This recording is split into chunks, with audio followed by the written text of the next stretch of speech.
Hey, Liz. Thanks, Bob. Hi, guys. Oh. I'm not really going to do much talking. Doug was lying. I'm actually going to do a spoken word piece for you guys around diversity and inclusion. And I'm also going to run a workshop challenging you guys to write some poetry. Who writes poetry here? Oh, okay. Not much then. So I'm going to run that after, and hopefully you guys can come up with some good pieces. It's not going to be long, maybe about 4 lines, 5 lines. And hopefully we have some people in the room that would like to share their pieces on diversity and inclusion that they create. You look very excited. You look excited. Good, good, good. Good. So, is it, I don't really know how to work one of these. Is it? Okay, nope, that's not it. Okay, I'll just leave it here, yeah. So, as Doug said, my name's Talisha Innico. I'm a poet, a spoken word artist, a public speaker, and a trainer, and that's the capacity that Doug met me in. But today, I'm not a trainer, I'm just gonna entertain you and hopefully you like it. And this poem, I haven't got a title for it, so if I'm saying it and the title comes to your head, please let me know, and then I'll name it that. So it goes.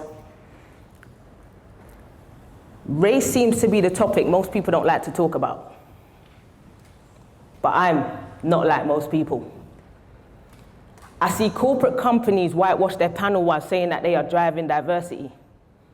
Just because you place a white woman in the middle doesn't represent inclusion, it screams adversity.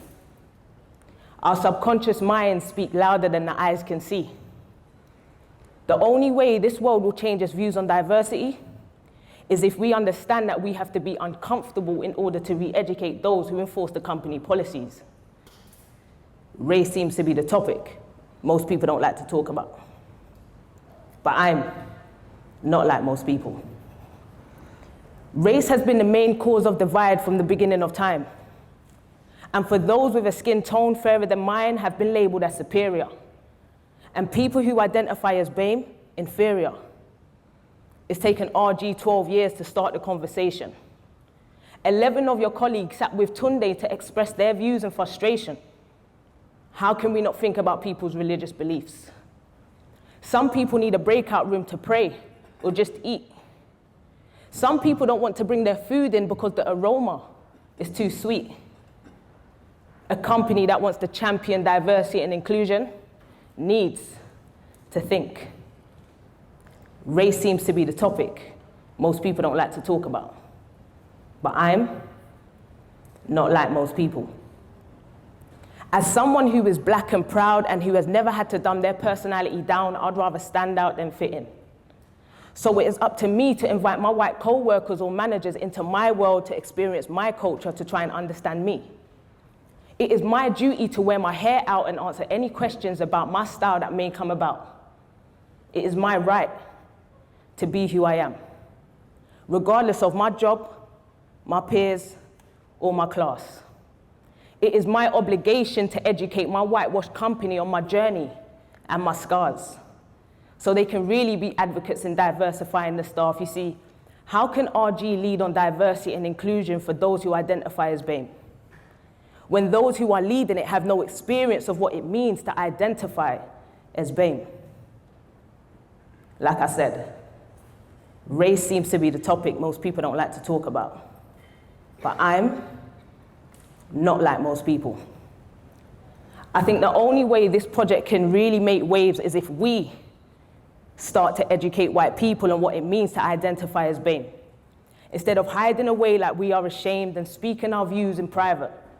Nothing great ever came from being silent. People hate what they don't understand. And the only way to change that is to make someone who identifies as BAME a part of the master plan. Communication is everything, and on deaf ears, it mustn't land. As senior management, you should listen to your staff as much as you can. Try and understand their struggles. How can you diversify and include when the majority of the senior staff don't represent me when they look like you? It's time to open your eyes. You have a talent of people just waiting to shine. Embrace them, inspire them. Don't encourage them to hide. Race seems to be the topic most people don't like to talk about. But I'm not like most people. I can't stress enough the importance of changing the workplace culture from the inside. Thank you.